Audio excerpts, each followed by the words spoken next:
ఈరోజు నిన్న మొన్న ఇప్పుడు మాట్లాడే వాళ్లకు సోయలేనటువంటి మాటలు మాట్లాడుతుంది. అసలు తెలంగాణ రాష్ట్రమే లేకపోతే ఈరోజు పిసిసి ఏదైతే కాంగ్రెస్ పార్టీ ఎక్కడిది, బీజేపీ పార్టీ ఎక్కడిది, లేకపోతే ఇప్పుడు తెలంగాణ ప్రభుత్వమే ఎక్కడిది అనేటువంటి విషయాన్ని కూడా వాళ్ళు మననం చేసుకోవాల్సినటువంటి అవసరం ఉంది. కేసీఆర్ గారి మీద అవాకులు చెవాకులు పేలినంత మాత్రాన, మీ ఇష్టానుసారంగా మీరు మాట్లాడినంత మాత్రాన చరిత్రను ఎవరు మరవరు. కేసీఆర్ అనే వ్యక్తి లేకపోతే తెలంగాణ రాష్ట్రమే లేదనేటువంటిది జగమెరిగినటువంటి సత్యం. చిన్న పిల్లగాని నుంచి ముదసిలి వాళ్ళ వరకు, పెద్దవాళ్ళ వరకు కూడా ప్రతి ఒక్కరు చెప్తారు. కేసీఆర్ ఆ రోజు ఉద్యమాన్ని ఉవ్వెత్తున తీసుకువెళ్ళడమే కాకుండా ప్రభుత్వం మీద ఒత్తిడి పెంచి దేశంలో ఉన్నటువంటి అన్ని పార్టీలతోని మరి మీరు కంపల్సరీ తెలంగాణ రాష్ట్రం ఏర్పడడానికి సహకరించాలని చెప్పి మరి కేంద్రంలో దేశంలో ఉన్నటువంటి అన్ని పార్టీలను ఒప్పించింది కూడా మనందరికీ తెలిసిందే. కానీ ఈరోజు కొత్త బిచ్చగాడు పొద్దెడుగారు అన్నట్టు ఏది పడితే అది మాట్లాడేటువంటి సందర్భాలను చూస్తున్నాం. ఆ తర్వాత ఒక ఉద్యమ నాయకుడే ఈ రాష్ట్రానికి ముఖ్యమంత్రి కావడం కూడా చరిత్రనే. మరి ఆ 10 సంవత్సరాల పరిపాలన ఈ దేశం చూసింది, ఈ రాష్ట్రం చూసింది. మన ఉద్యోగాలు మనకు వచ్చినాయి, మన నీళ్లు మనకు వచ్చినాయి, మన కరెంటు మనకు వచ్చింది. ఈరోజు పంట అనేది యావత్ భారతదేశమే అబ్బురపడే విధంగా మరి వరిధాన్యం పండించినటువంటి చరిత్ర ఈ దేశంలో తెలంగాణ రాష్ట్రానికి.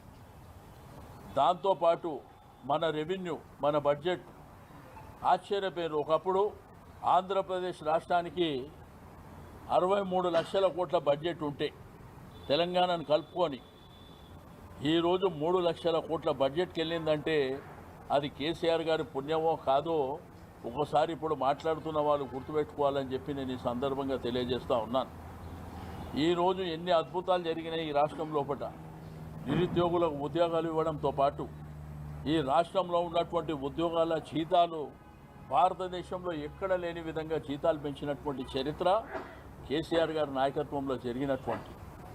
ఈరోజు భారతదేశం గర్వపడే విధంగా సెక్రటరియట్ నిర్మాణం జరిగింది. ఈరోజు భారత రాజ్యాంగ నిర్మాత అయినటువంటి డాక్టర్ బిఆర్ అంబేద్కర్ గారి 125 అడుగుల ఎత్తైనటువంటి అంబేద్కర్ స్టాచ్యూని సెక్రటరియట్ ప్రాంతంలో ఏర్పాటు చేసినటువంటి ఘనత కేసీఆర్ గారిది. అదేవిధంగా ఒక ముఖ్యమంత్రి గారికి ఒక బ్రహ్మాండమైనటువంటి నివాసం ఉండాలి, దేశం నుంచి ప్రపంచం నుంచి డెలిగేట్స్ వస్తున్నారని ఈరోజు మన అద్భుతమైనటువంటి ముఖ్యమంత్రి గారి నివాసం నిర్మించడం జరిగింది.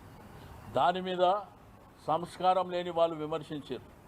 ఇప్పుడు ఎవరుంటారు అక్కడ? ఇప్పుడు ఎవరుంటారు ఆ బంగ్లా లోపల కూడా మనం గుర్తుపెట్టుకోవాల్సినటువంటి అవసరం ఉన్నది. అనేకమైనటువంటి కార్యక్రమాలు. ఒక పేద బిడ్డ, మధ్యతరగతి బిడ్డ పెళ్లి చేసుకుంటే 1,00,000 రూపాయలు ఇచ్చినటువంటి చరిత్ర ఈ దేశంలో ఎక్కడ లేదు. షాదీ ముబారక్, కళ్యాణ లక్ష్మి పేరు మీద. దాంతోపాటు బతుకమ్మ చీర. ఈ బతుకమ్మ చీర తెలంగాణలో యావత్ దేశ ప్రపంచంలో బతుకమ్మ అంటే తెలంగాణలో పుట్టినటువంటి బతుకమ్మ.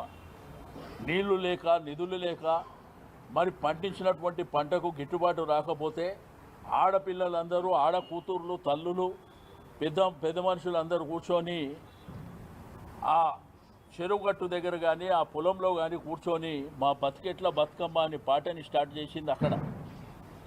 వాళ్ళందరికీ బతుకమ్మ చీర ఇచ్చినటువంటి ఘనత కేసీఆర్ గారి. కానీ ఈరోజు ఇందిరమ్మ చీర, ఆ రోజు కేసీఆర్ చీర అని పెట్టుకోలే. ఆ రోజు తెలంగాణలో ట్రెడిషన్, భారతదేశంలోనే బతుకమ్మ అంటే తెలంగాణ రాష్ట్రంలో ఉంటుందని వారి పేరు మీద ఇచ్చారు.